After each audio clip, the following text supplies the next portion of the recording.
what's up, Smite fans? Aggro here. Listen, you guys have been loving Roll Q. We've been loving the support you've been giving it. And really, we're just trying to listen to what you guys want. And what everyone seems to want to hear about is jungle right now. All this talk on Twitter. Jungle's bad. It's worthless. My role sucks. It's all nonsense. And I sat down with 4 of the best junglers to ever do it in order to see if they think that's actually the case. Hopefully you check it out.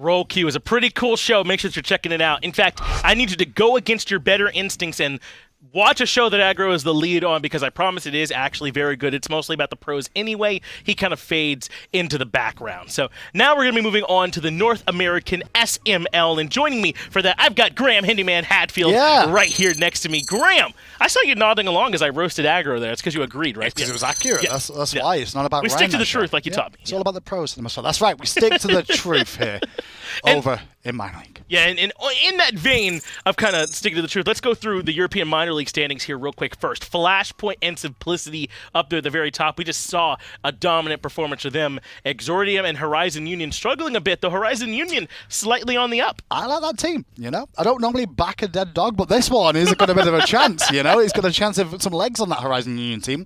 A lot of work still to do, but for the early on, like we're seeing them in this phase, they've looked really good. Yeah, it's crowded over there in the European minor league, so no surprise that even strong teams could be struggling. Over here in North America, first off, the Grim Depths, that is formerly Space Station. They have rebranded, so they're no longer with the Space Station. That's the name for the team now. Hype Unit up at the top. Armada, surprisingly, 3-2, might not actually qualify out of this group. No, they might not. And the one thing about the Grim Depths, I'm going to mention this is kind of grim about North American minor league this week. A lot of ups and downs over in minor league, and that's why we're seeing more of Europe today. A lot of craziness happened in North America, which you'll become more privy to as time goes on. We're still going to be bringing you Cryptic versus Hype Unit, however. The other games were unable to be broadcast for different reasons. I'm not going to go into specifics, but overall, we're just not going to bring them to you. One, because one is absolutely stupid and I refuse to cast it, and that's bang on exactly what it is. And the other one was forced, unfortunately, due to a disqualification from Sanguine, who weren't available to play today, playing their matches. So, unfortunately, they got disqualified, so we didn't get to bring the Sanguine. And the Grim one was just too grim for me to even bother wanting to put on. Trust me, we've been there before. I don't want to go back there again. More information, I'm sure, is to follow in the coming days. That's crazy. I had all that written down over here for me to say, and yet you said it. I just stole it. I'm sorry. Yeah, no, it's fine. I'll leave now. I said the bad news. No, you handled it up. I mean, and even here in this set, I do also want to make sure that we let you all know we'll be joining it in the middle of the set here as well. Cryptic has won game one. Unfortunately, won't be able to bring that one to you either. So we'll be coming in here in the SML in the middle of the set to see if Hype Unit can even it up and get us all the way to 3 games. Yeah, honestly, Cryptic in game one, there was a bit of an issue with Hype Unit and their roster. They weren't able to field the whole team for the majority of the game. There's no point in bringing you a 4v5. We don't want to waste your time with that or our time, and it's not good luck for them. It's not fair in the grand scheme of things. Just move along to game 2 and hope for the best that everything works out.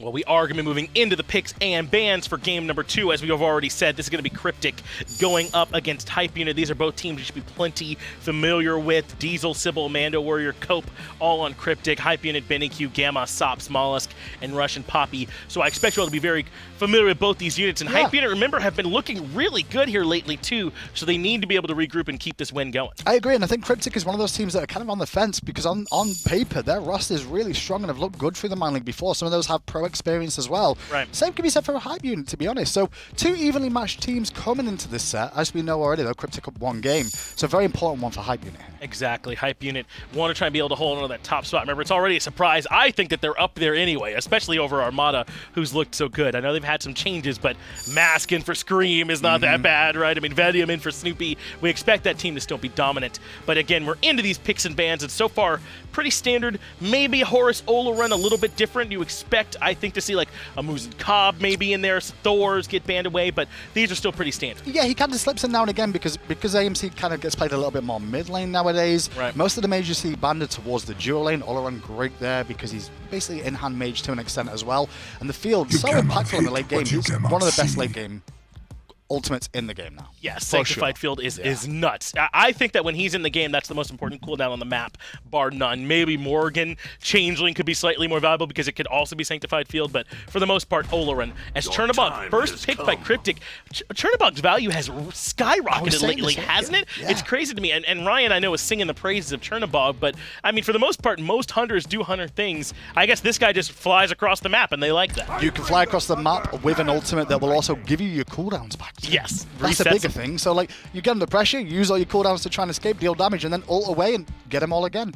It's really, really impactful across the map because you can put him in dual lane, you can put him in the solo lane to an extent in the later game, and have him split push and cause problems. Watching tried it earlier on here. Good luck to the backline now for Team Cryptic. Hype Unit just drafted a ton of dive between this Ravana and this Thor. They'll be able to get back there quite easily. I love it. With Ravana and Thor, as you said, like the dive to the backline where Chernobog and Merlin want to hang out all day, it's not going to be so easy. Because if Merlin gets hit by the Thor ultimate, for example, the follow-up's there. You can jump to the hammer, you can drop the wall down. Easy game to catch it because Flicker's not got a long distance on it. A lot of people always forget about that. Yeah, I know. We always talk about how impressive Merlin feels, but you can kind of stick to him if you have someone like a Thor and a Chronos added in. Hype Unit with 3 very strong first 3 picks. But Cryptic added Ratatoskr, which gives him a good deal of early game presence now as well. And it's also a bit of a global matching of rotations with the Thor and Ratatoskr on the table. Yeah. We went through a meta a couple of times where you'd only ever see one of them in it, but both of them are actually viable now to an extent that you can see them both get picked up and played, not one over the other. That's right. Rat's not just discount Thor anymore. The other way around. Thor is discount Rat. Either way, not just that same dynamic. You can certainly play both of them as we move into our secondary ban phase. Hype Unit taking an eye directly towards the support. Sylvanas and the Terra being banned away, which I'm surprised. I thought Gab and Khepri were the flavors right now. They are the flavors, but it depends on what the strategy is going to be from Cryptic and Hype Unit. If Hype Unit want to take away Sylvanas and Terra, they're saying they don't want us to have pressure in the early game a little bit more so. Gab doesn't bring as much in the early game, so if you're going to allow that through, that makes sense. Clearly, Cryptic don't want that to happen, so they're going to ban it themselves. Yes, not going to let this Gab through, but Khepri, it appears, is still on the table. But Kumbhakarna is the one that's selected. One more thing to consider is that those are both sustaining gods. Maybe they didn't want to let the sustain through for Cryptic, so they choose to ban those 2 out, as Kumbhakarna adds a ton of control by himself. Yeah, that's fair in itself. I mean, just that sustain does come into play. Just topping up your healers for the most part, healing the team back up, changes it around. I love Ganesha into Kumbhakarna, though. I think Ganesha into Kumbha is a really good pick. Really shuts down a lot of what he can do. Groggy Strike, such a delay on that second ability, where you have to lean back and wait for a few seconds. That's a prime window where Ganesha can run with the Ohms, silence them out, and cause problems. And Chaac getting last picked. Chaac's value has risen a little bit as well, too, but that's because Chaac's value was very low, so even a little bit of a rise is still not a whole lot. But Chaac has been getting picked a little bit more lately. Yeah, I'm going to give credit where it's due. I think Chaac is actually solid in terms of a god pick, in terms of competitive play, but you've got to play around him and with him more.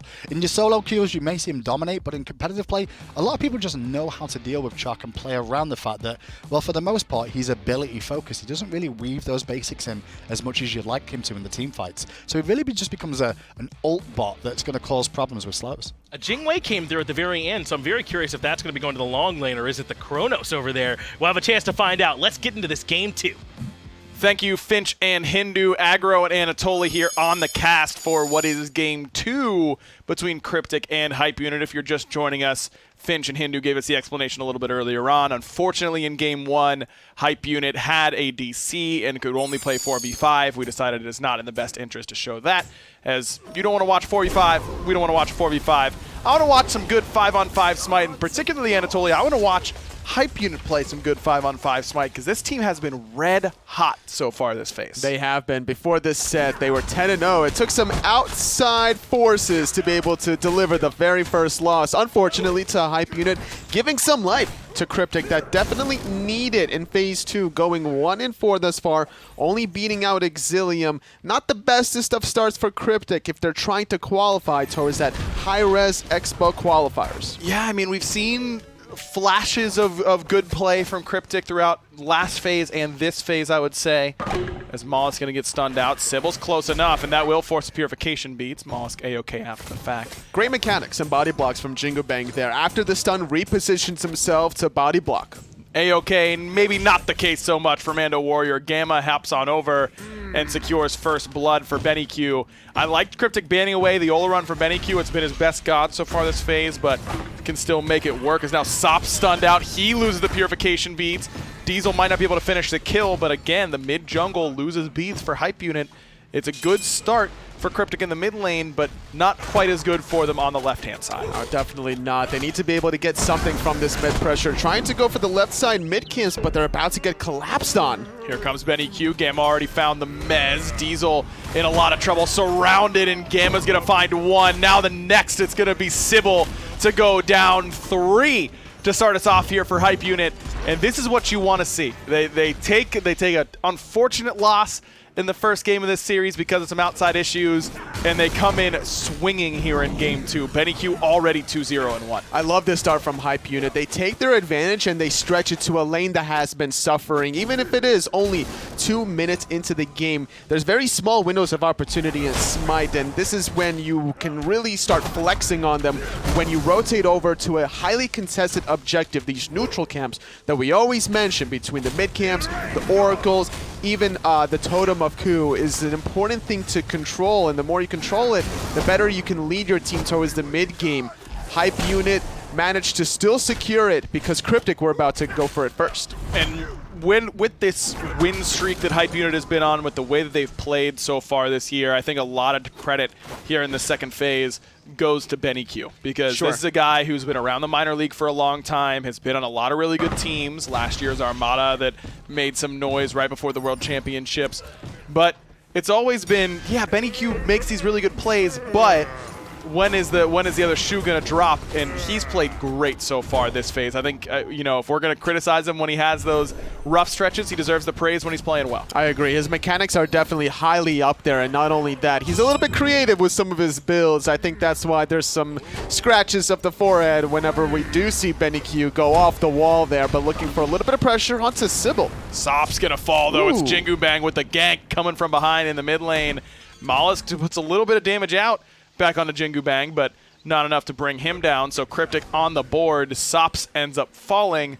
Beads were still down from that skirmish in mid lane earlier. A little bit of a problem playing Chronos without the rewind. That's the difference there. He would have been very safe under probably the left side mid camps if he was level 5, but this is now the point that Cryptik can start leaning on, is this Chronos, because Diesel should hit level 5 first off of this wave, and if there's any pressure on some of these side lanes, that Living Nightmare can easily come out. If we're looking at the solo lane matchup, if there's communication between Cope and Diesel of, okay, the overhead kick is down, the Ravana ultimate is down, then we could see some pressure. JinguBang looking to keep the fight going on this right side mid harpy. Sops beads are up, but he might go down right after the fact. Indeed, he will. Perfect gank by JinguBang on this right side mid harpies. No level 5 yet for Sops, and he takes his second spill in as many minutes. I love how Diesel was able to use that Living Nightmare to prevent the CC that was coming out from Gamma, as opposed to using the beats. And not only that, resets his cooldowns. What he does, land right back onto Sops, and this is a big problem for Chronos to not only receive 1 death, but 2 consecutive deaths, still without rewind, and now just finishing off the shoes of focus. Back-to-back tests always feel like a backbreaker just because you're spending so much time not farming, and it hasn't hurt Sops too much just yet. He should hit level 5 off of this wave. Indeed he will. So he's down about a level right now to Diesel, which is a lot at this point in the game, but certainly not insurmountable. The same level of damage overall, both with their boots and tier 1 of their starting item. Should be okay. Blink, double mez from Gamma, gets the beads from Diesel. molluskk in the sky, but into darkness goes Diesel, waiting for molluskk, but he ends up going for Sibyl instead. Full combo onto the Ganesha, and it's sBennyQ who finds his 3rd in a row. MandoWarrior gonna get chased down and cut down molluskk with his first, and Hype Unit right back in the driver's seat. Abusing the Ganesh that didn't have access to the Dharmic Pillars, just like Sops didn't have access to the Rewind. What you can do, we can do better. Despite Hype Unit having a weakness, they always find a way to plug that hole in to actually strengthen it and mud in the clay. Nicely done there by Hype Unit, using the same jungle pressure. I mean, first it's the Ratatoskr dunk in, then the Thor dunk in. I think we'll be seeing quite a bit of those counter engagements in response to the initial engagements a lot in this matchup, just based on the God picks alone. You mentioned this right side matchup. I mean, RussianPapi's been playing a lot more of this pick as MandoWarrior goes aggressive on this left-hand side. Tracks sBennyQ decently with that flamethrower, but now he's all out of cooldowns. Here comes molluskk. Sybyl's ultimate, not enough, but Diesel should be able to clean this one up with that vicious barrage. He gets his first kill of the contest as molluskk forced to hammer away, but here comes JinguBang. Didn't really have much matter to follow up. Good knock up onto molluskk. The flurry not enough, but the follow-up coming through from Sibyl. Perfect gank there by JinguBang, right on time, as Sops and Gamma have to back it up. Just a little bit of over-aggression by SBennyQ, and MandoWarrior punishes accordingly on this Merlin, putting out quite a bit of damage for only having cooldown boots. This is the classical hunter versus mage matchup. You got abilities, you throw them out before the hunter has access to the Devourer's Gauntlet. Still only sitting at tier 2. This delays the stacking capabilities of SBennyQ, which hurts his power spike to try to start soloing Gold Fury potentially with all that life steal. So more pressure now onto the left side of the map. Cryptik, despite taking some early spills once they were going for those left mid camps, are answering back. So what I wanted to get into before I was so rudely interrupted by action on the left-hand side is this Ravana in the solo lane. Used to be a warrior, was mostly played in jungle anyways, got moved to a true assassin, but now played back in the short lane by RussianPapi here. He did it against Armada, I do believe, and had a bit of trouble in lane, but team fought really well. How do you, again, can't get the question out. We'll get there eventually, totally. Diesel is going to end up falling here to molluskk. It's just a matter of Sibyl will join him or not. Stun is good, but molluskk won't have anything left after that. So, Ravana in the short lane. Hold that thought, though, because Copebby actually rotating on the backside. It's a typical standard matchup. Sustain on both sides. They're not maxing out their sustain first. It's probably going to be second. You want anti-attack speed from Cope to limit some of the effectiveness from Sops and SBennyQ. So I love that pick, actually. And then RussianPapi's idea with the Ravana was selected alongside the Thor in response immediately to the Chernobog pick. They're thinking of ways to dive this backline. It's not just Chernobog they got to worry about. It's also MandoWarrior on this Merlin. You got that ultimate that could just jump over walls, jump over the Dharmic pillars. Hard to lock down the Ravana. He can easily force beats because of a very short cooldown on his Prada Onslaught to slow the root, and then molluskk can easily follow up once those beads are burned. You also have Sops and Gamma with great control, so you want to have that 1-2 punch of the Ravana Thor for the mid to late game team fights. Makes sense to me. I think that solo laners are getting more farm than they have in recent seasons right now, and Ravana's a character that abuses leads really well because of his just impossible to peel kit, as you highlighted. So I think that's also something that we're seeing Ravana come back to. It's the same reason we see Zhong more often in the side lanes these days. It's just characters that do well with extra farm. Everyone does well with extra farm, but who can really push those boundaries better than most? It's those that benefit most from cooldowns. RussianPapi having a lot of base damage in his abilities. Doesn't need to go damage at all. Can still go for this hybrid style. Not necessarily rushing the Glad Shield, instead going for Blackthorns. MandoWarrior in trouble. Airstrike used to secure it. SBennyQ had help, but didn't need it. Sibyl, on the other hand, might need a little bit more. molluskk in the sky dunks him, but Dharmic pillars are down. molluskk gets one shot by JinguBang. Ended up getting prostrated by that Dharmic pillar wall, and JinguBang takes advantage nicely. 4-0 now for Cryptik's jungler. A little ambitious by molluskk there. He positioned his ultimate to land right on top of the Dharmic pillar. Sops, though, could be in a little bit of trouble. Good stun into the rewind, but waiting is Sibyl. Sibyl gonna get stunned. Silence not quite there, as Sops does clean up the enemy support, but JinguBang, Copebby, Diesel, someone is getting Sops, and it ends up being the solo laner rewarded for his long rotation from the right side of the map. It's been a bit of a brawl so far. 14 kills in just 10.5 minutes. I love this rotation from Cope. There was nothing to do on the right side of the map. Identifying that RussianPapi was on his blue, he had a window to not lose any minions even under his tower as he's rotating to secure that wave. His team even going to benefit from the first objective. SBennyQ potentially here on this Gold Fury. It looks like MandoWarrior unaware that this is going on or unwilling to come and check it. And Gold Fury will be the first big objective of the game. That goes Hype Unit's way. And the lead again in their favor. It was early with their big kill advantage in the first few minutes of the game. Then it came back a little bit towards Cryptic as they began to battle back. But 1,500 gold is our biggest lead of the game for Hype Unit. But XP still very, very close. In fact, Jungle is in favor of Cryptic. Yeah, I could say that again. Honestly, the Ratatoskr needs to keep that pressure going. His counter rotations have been so effective, and look at the pillars. Sops gets toasted by the Bug Zapper. Molluskk with a good dunk, but can't teleport to the hammer. The silence from Sibyl was solid, but not enough to bring down Molluskk. Still a 2-for-0 in the mid lane. Didn't even require JinguBang to ult or blink or anything. Nothing. Sibyl's played very well on this Ganesh. Honestly, placing the Dharmic Pillars right on top of Sops during all that CC, but it doesn't look like Cryptic are satisfied yet. They want a little bit of extra. JinguBang can't find the knockup as RussianPapi with the up-down, still chasing on the Diesel. Molluskk in tow. Good stun.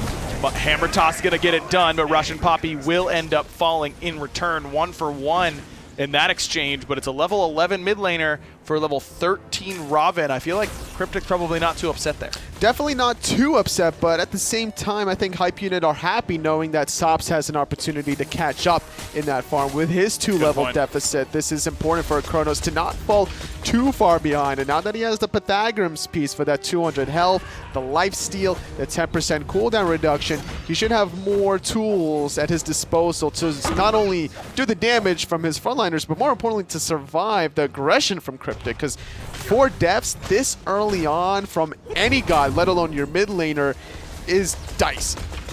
Man, this is an interesting game here. I mean, Hype Unit and Cryptic going toe-to-toe. You know who really is excited about all of this happening is probably Armada, as they were behind the 8-ball a little bit on qualifying to LAN. After losing to Hype Unit, Sanguine was above them in the standings. Sanguine ends up not being able to field the full roster. Armada win their game. Now Hype Unit down 1-0 and in a close game too. RussianPapi stunned underneath the tower, trying to Mystic Rush up and over, finally gets it. JinguBang has no ultimate. Molluskk gonna channel his to try and catch up. See if JinguBang wants to commit. Molluskk still being very patient on that ultimate. JinguBang sniffed it out and backs it up. He definitely read that one like a book. Good play from JinguBang. Didn't even have to invest any sort of defensive relics or his own ultimate, so could see some counter rotation out of him. But on the opposite end, that tier 1 tower actually fell down. Hype Unit getting the better end of that one. MandoWarrior still struggling a little bit in that lane as we have a quick pause to get Copebby all back and ready to go. I don't think he was cutting down that blue buff wall by his own choice. No, I think he was like playing RuneScape and he's increasing his like lumbering or something. Right. That's a thing that you do in RuneScape, apparently. Lumbering, right? People still play that game. I don't know. We got to ask Peckies about that. Yeah, we'll get Peckies in here in just a moment. But like I was saying, man, I mean, Hype Unit last week, I think, solidified their position at the top of this league. I mean, they took down Armada 2-0, and this is a team that you know has a lot of potential when you're able to do that.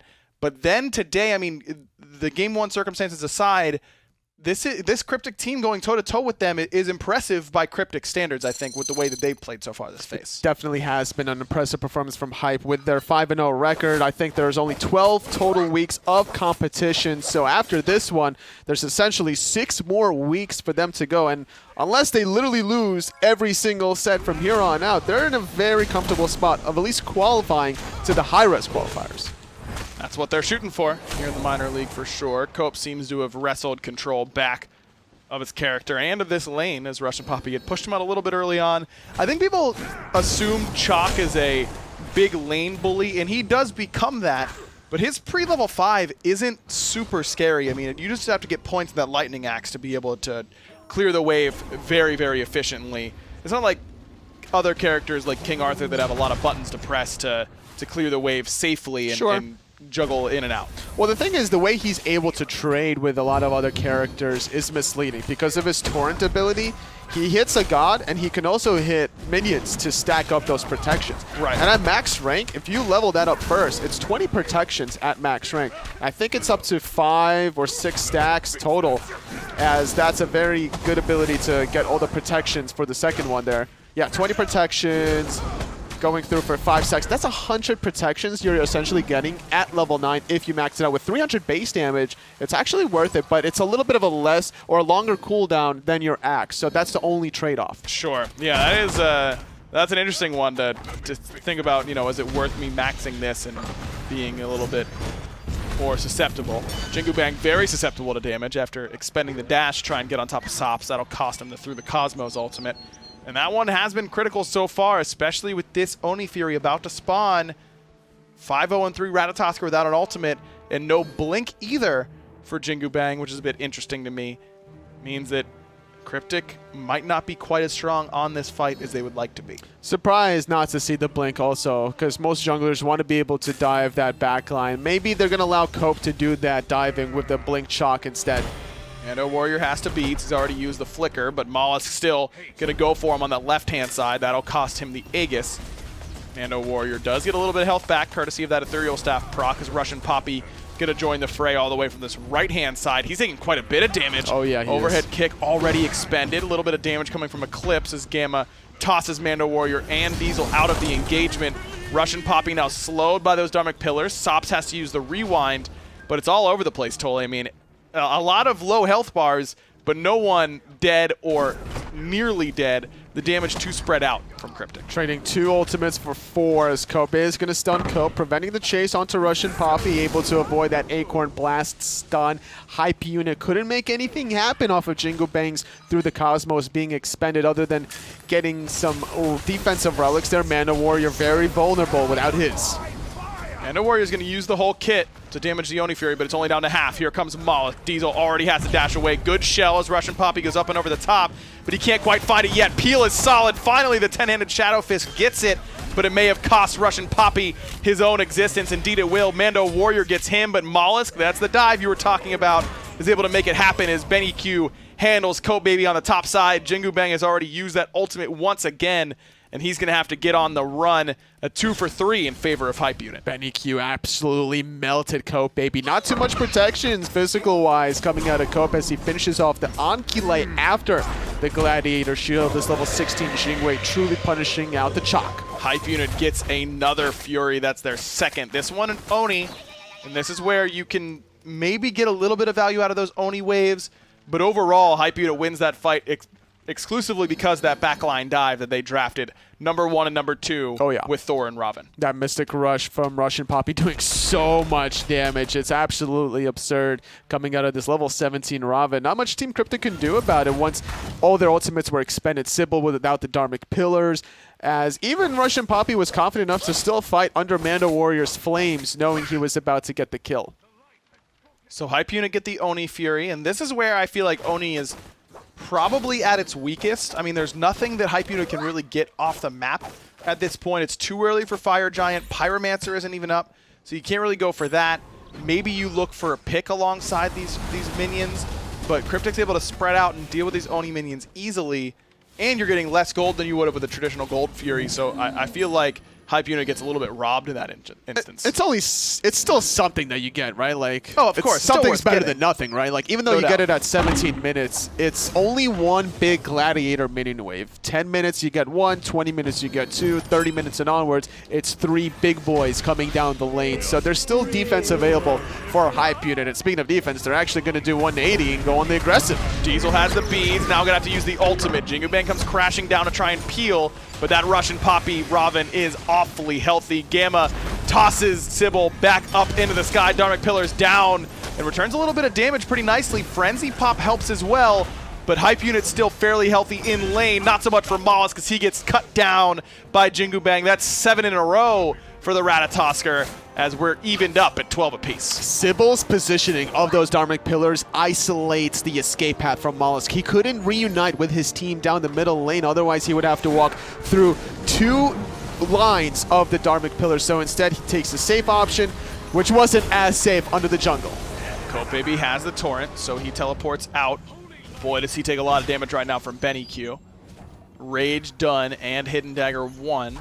Needs to be very careful of that blink root from RussianPapi. That starts the CC chain, and Sops ends it with that damage. Gamma getting low, courtesy of MandoWarrior's Eclipse, but JinguBang actually dashes the wrong way, and now he's in a lot of trouble. Shell used, as is the Aegis by JinguBang. Great Vortex coming in. Eclipse as well, but Gamma still is able to hold on by just a shred. sBennyQ keeps going with this dive and finds it with the crit, but now has to use the Aegis try and escape. JinguBang's right there waiting for him, as he will finish it with the dart. really close call, but JinguBang holds on to the perfect 8-0 score. I was just waiting with anticipation of how that was going to unfold, because JinguBang with the dart could have done it in midair, honestly, if he wanted to, on the Jing way, but great patience coming out of him. The mechanics from sBennyQ going for the guaranteed kill onto Sibyl, realizing that once the airstrike wasn't enough to be lethal, he committed at that point. He foresaw that maybe he was going to get that tier 2 tower. MandoWarrior uses both relics as Diesel gonna join in. mollusk's already expended the hammer, and he's got to use both relics himself. He will get punished. A bit of an overstep there by molluskk and RussianPapi. That's that backline dive that we were highlighting earlier.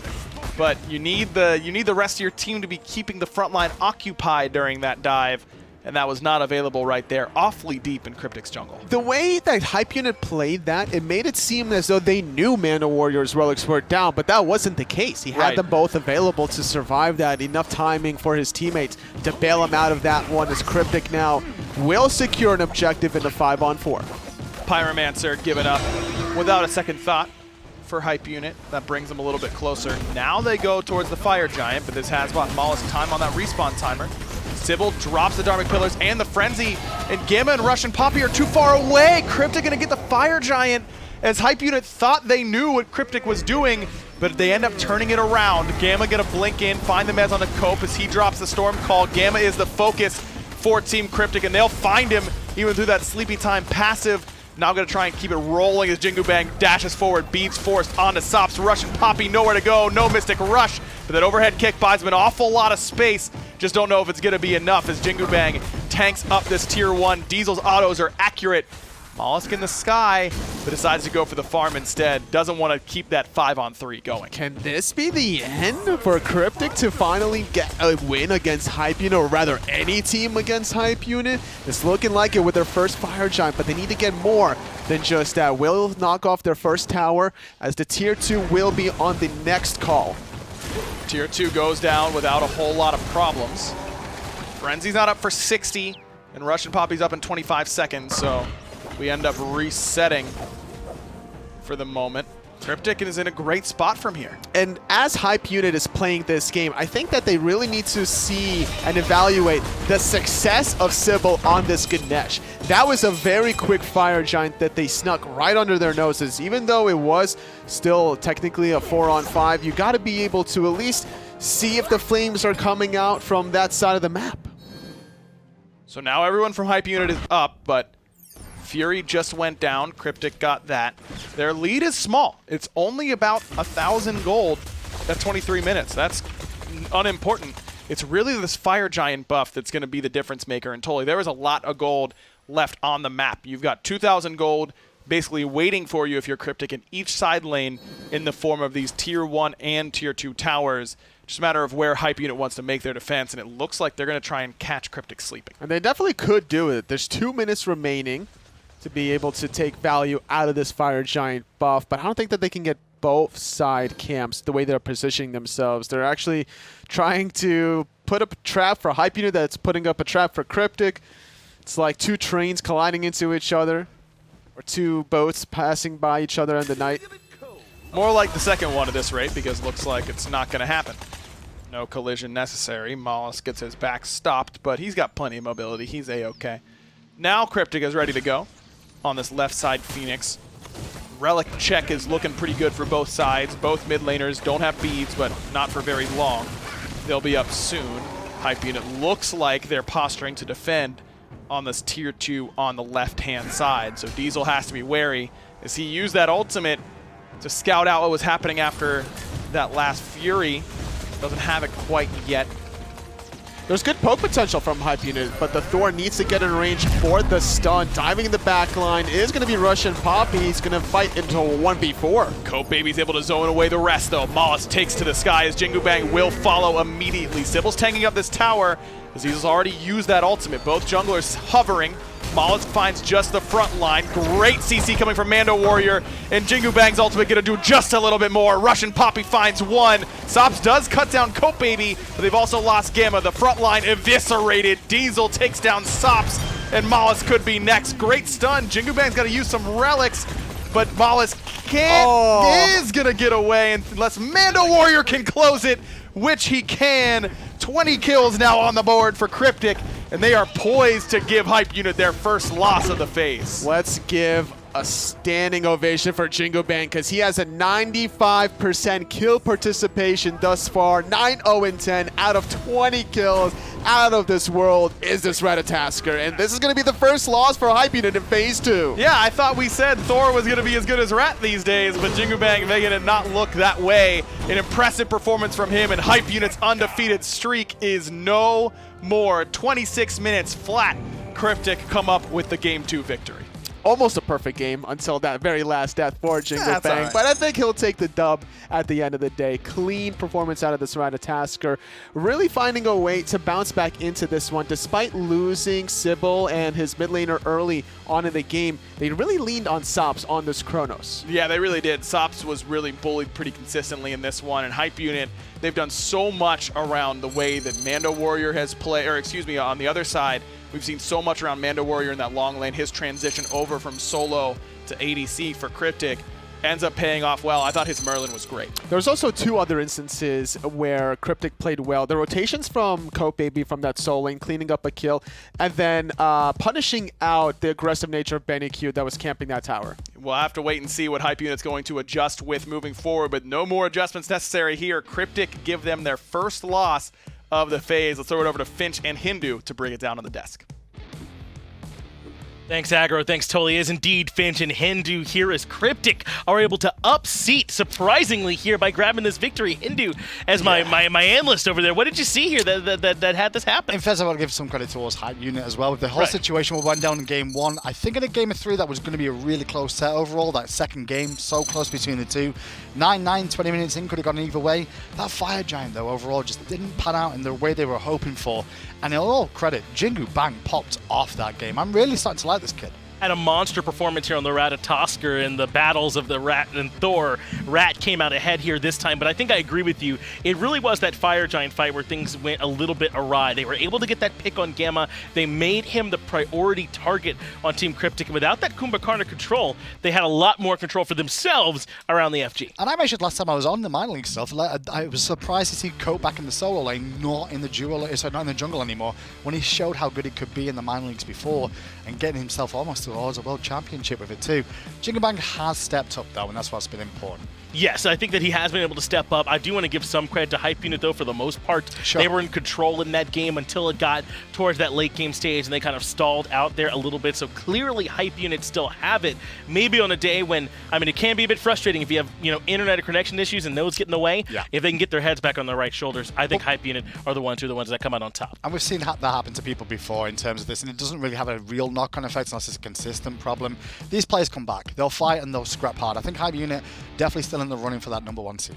Yeah, Hype Unit are still in the running for the number 1 seed, but we are bringing it towards the close here for you all today. It looks like we're not going to be able to do the actual standings for you all, but trust us when we say that Hype Unit, we're up there near the very start. The last thing that I want to let you all know is that what everyone is fighting towards is making it to Hi-Res Expo at the end of the year. You do not want to miss this. If you are able to get there and you love SMITE or Paladins, whatever it is, make sure that you're there at the event. In fact, just check out this video on it.